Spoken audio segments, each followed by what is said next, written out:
베트남이 한국과 미국을 상대로 충격적인 행동을 벌여 논란이 되고 있습니다. 최근 베트남 근로자들이 베트남 내 나이키 공장 생산 파업을 선언하며 베트남에 있는 삼성과 현대차 등 한국 기업들까지 위협을 가하고 있습니다. 나이키도 한국의 삼성과 마찬가지로 기존에 중국에 있던 공장을 베트남으로 대규모 이전에 세계 최대 규모의 신발 공장을 베트남에 건설했습니다. 불과 10년 전까지만 하더라도 우리가 신는 대부분의 나이키 신발에는 메이드 인 차이나 스티커가 붙어 있었지만 이제는 50% 이상의 메이드 인 베트남입니다. 이 덕분에 직간접적으로 수백만 명의 베트남인들이 양질의 일자리를 얻게 되었는데요. 베트남 평균 월급이 현재 31만 원인데 나이키는 베트남 근로자들의 최대 100만 원이 넘는 월급에 보너스까지 지급하고 있었죠. 베트남의 나이키 운동화 위탁 생산 업체가 신종 코로나 바이러스 감염증 코로나19 확산 여파로 인해 올해 설 보너스 규모를 예년보다 낮게 책정하자 근로자들이 반발해 파업을 벌였습니다. 그래서 충격적인 점은 수많은 베트남 기업들의 코로나19 여파로 사업이 휘청이면서 밀린 임금도 지불하지 않은 채 폐업 신고를 해버리는 하며 미리 통보도 하지 않은 채로 임금을 대폭 삭감하는 베트남 기업들이 수두룩한 상황인데요. 나이키는 임금 체불 없이 베트남 평균 임금보다 훨씬 높은 금액을 지불하는 체제를 유지하는 대신 올해 설 보너스 규모를 낮췄을 뿐인데 무려 1만 명이 넘는 베트남 근로자들이 협상도 없이 바로 파업을 단행했습니다. 때문에 나이키의 금전적 타격은 상상을 초월하고 있는데요. 8일 현지 매체인 VN익스프레스에 따르면 남부 동나이성 비엔화에 위치한 대만 계열의 운동화 제조업체 푸첸, 베트남의 근로자 1만 4천 명은 전날 조업을 중단했습니다. 근로자들은 점심 식사 후 조업을 거부하면서 올해 때 보너스를 작년 수준만큼 지급하라고 요구했습니다. 나이키 측은 코로나19, 4차 유행 그리고 오미크론까지 겹치면서 지난해에만 2달 넘게 공장 가동이 중단돼 막대한 손실을 입었다고 설명하며 그럼에도 임금은 현 수준을 유지하고 보너스도 완전히 없애는 것이 아니라 개인 실적과 근무 연한을 고려해 최대 임금의 1.5배인 2천만 동을 지급하겠다고 했으나 베트남 근로자들은 여기에도 만족하지 못한 것이죠. 그리고 이렇게 황당한 베트남 근로자들의 파업이 베트남 내 삼성과 현대차 공장에서도 일어나려고 하고 있다는 충격적인 소식까지 전해지기 시작했습니다. 한국 입장에서 베트남 노조들의 이러한 파업 행렬이 더 충격적으로 다가오는 것은 베트남에 있는 다른 해외 기업들보다 말도 안 되게 좋은 파격적인 조건과 근무 환경을 수백만 명의 베트남인들에게 제공해왔기 때문입니다. 게다가 삼성의 경우는 지난해 코로나 리그가 한창이던 9월에도 베트남에서 추가로 대규모 인력 채용을 감행하며 베트남 경제를 살리는 데 큰 역할을 했는데요. 베트남 삼성전자단지의 현지인 과장급 월급은 240만 원에 육박합니다. 베트남 총리의 공식 월급 1,800만 도, 우리 돈으로 90만 원인 점을 고려한다면 엄청난 액수입니다.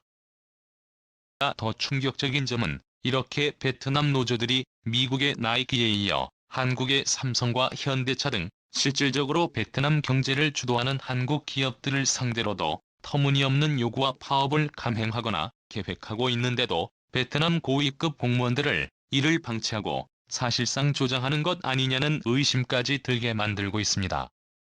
이렇게 노조 파업 때문에 미국과 한국 기업들이 초비상이 걸린 상황 속에서 베트남의 한 장관이 해외 출장 중 호화 만찬을 즐기는 동영상이 공개되면서 비판이 쏟아지고 있습니다.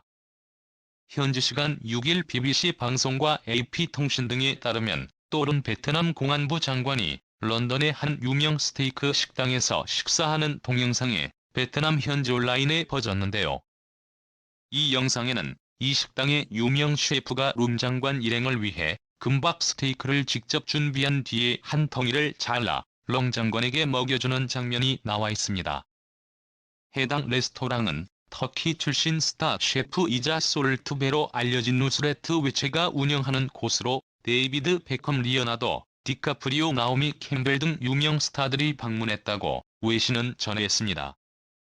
특히 이금밥 스테이크는 웹사이트에도 가격이 나와있지 않지만 식당을 이용한 이들이 올린 글에 따르면 140에서 2150달러, 우리 돈으로 1305만원에서 2만39만원 사이라고 BBC는 전했습니다. 이는 음료 및 곁들임 요리에 사이드 시 물론 15%의 봉사료 제외한 금액이라고 덧붙였습니다.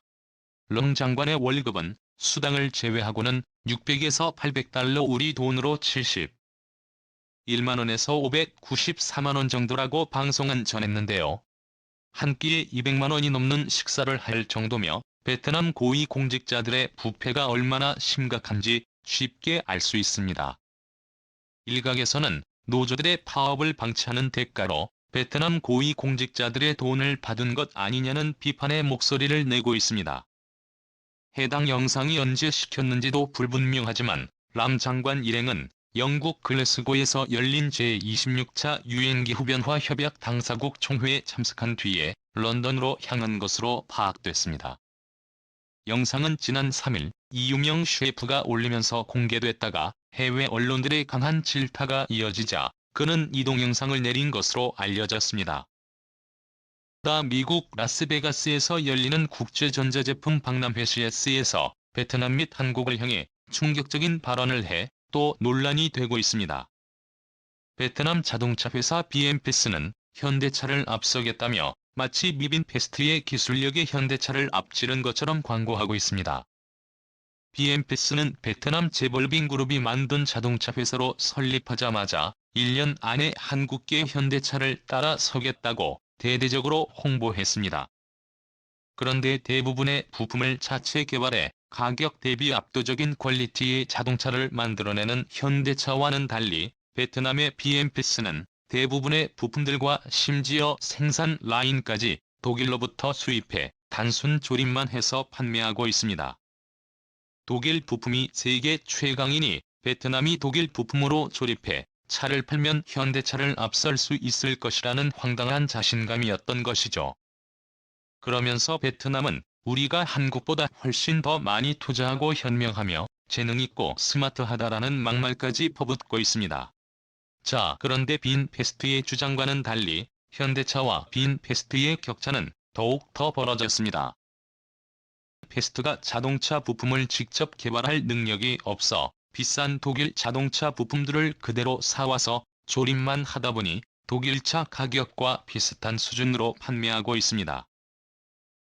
안정성과 완성도 측면에서 현대차와 비교할 수도 없을 정도로 떨어지다 보니 해외에서는 물론이고 심지어 베트남 자국민들도 빈페스트를 외면하고 현대차를 선택하고 있습니다. 자동차 전문 매체 포커스트무브에 따르면 지난해 10월 현대차의 점유율은 192.1%로 베트남에서 1위를 기록했고 일본의 토요타는 점유율 9.96%나 추락했습니다. 빈페스는 순위권 안에 들지도 못했죠. 한 베트남 국민은 뉴스 인터뷰에서 이렇게 말했습니다. 저라면 빈페스타 안 세고 현대차 사입니다. 너무 비싼데 안전할지 않을지도 모르겠어요. 가족이 타이었는데 현대차가 훨씬 더 신뢰가 갑니다라고 말이죠. 이렇게 한국과 미국 기업을 막 대하는 베트남을 두고 삼성이 베트남에서 인도와 인도네시아로 생산기지를 대폭 옮기는 방안을 추진할 수도 있다는 소식이 전해지는 가운데 한국과 미국 기업들을 중심으로 타이 베트남 행렬이 탄력을 받기 시작했습니다.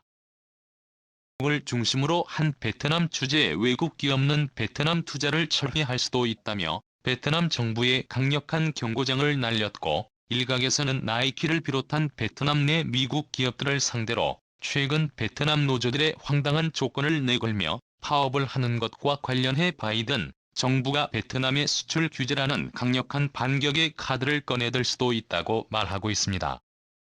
베트남에 있는 일본과 중국 기업들의 수는 단 한 번도 파업이 일어나지 않았는데 유독 미국 기업과 한국 기업을 상대로만 베트남 노조들이 말도 안 되는 조건을 내걸고 파업을 하거나 예고하며 협박하고 있습니다.